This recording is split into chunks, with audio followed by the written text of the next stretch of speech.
Hello and welcome to the Elasticsearch Certified Engineer exam course. This is the introduction and I'm going to be talking about how is this course, who's the main target of this course, and what can you expect during the exam as well. So the main target is somebody that has done some sort of developing or coding or has some of the basic concepts of coding in mind. If you've never developed, you'll probably will not be able to land a job as an Elasticsearch certified engineer. But if you've done any sort of work or personal projects like a personal website or something like that, you should be able to understand how Elasticsearch works, and this course should be enough for you to understand Elasticsearch and pass the exam, even if you have never used Elasticsearch before. So the course is going to be consisting of 5 videos. One is going to be the installation video where we're going to be able to run Elasticsearch in Kibana. Elasticsearch being a background process and Kibana being this front end where you can have developer tools and other UIs that can be helpful, like the index lifecycle policies. And there's going to be a video about how to install and run these things locally. And then we're going to have videos starting with searching data and developing applications.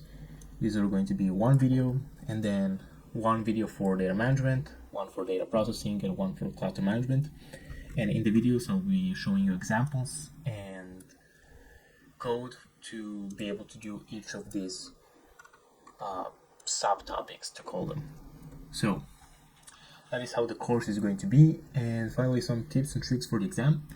So I can tell you how the exam is going to take place. You're gonna register, and then you're gonna have to download a browser and use the browser to access a virtual machine. So in the virtual machine, you'll be inside of your browser, you'll see kind of the desktop of a Linux computer, and you will have a terminal and you will have Kibana. And Kibana is going to be inside of a browser, so you can use the browser inside of the virtual machine, and you cannot search the internet freely. But however, in this browser, every time you open a new tab, it's going to open the Elasticsearch documentation. And for the exam, you can always access the documentation, and I recommend you to use it in every question and copy and paste things as you go. So let's say one of the questions asks you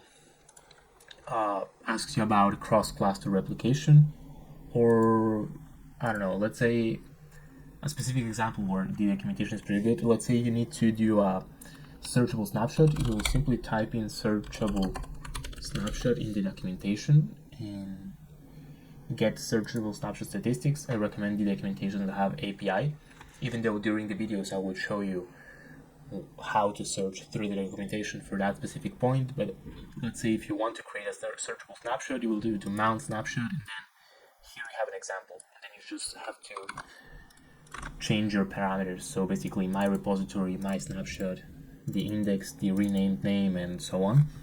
Basically for all questions, I recommend you to go to the documentation and copy and paste code.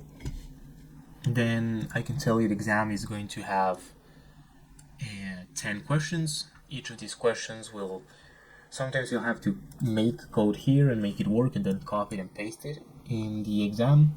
Sometimes you'll just have to create an index with certain names that follow certain functions and what so on.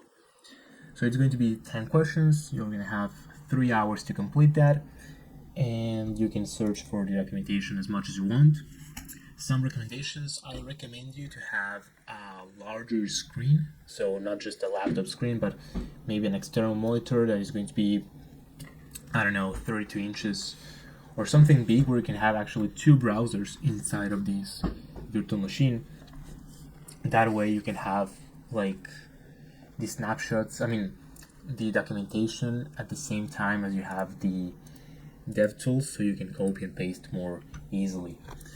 Then another recommendation is you're going to be using some Proctor service. Basically, there's going to be a guy behind the screen looking at your screen sharing and at your camera, and you can ask him questions. However, this dude is not going to be part of Elasticsearch. This is just a service they pay, and he's just going to make sure that you're not cheating on the exam. So he doesn't know anything about Elasticsearch, and he also doesn't know anything about exam. So if you ask him like, hey, can I use the documentation, he's just by default gonna say no. But you are actually allowed, and in the instructions in the exam, it actually tells you like, do not ask this person if you can do anything because they don't know. So don't talk to that person, and you can always use the documentation, and you can use anything at your disposal in the Kibana UI.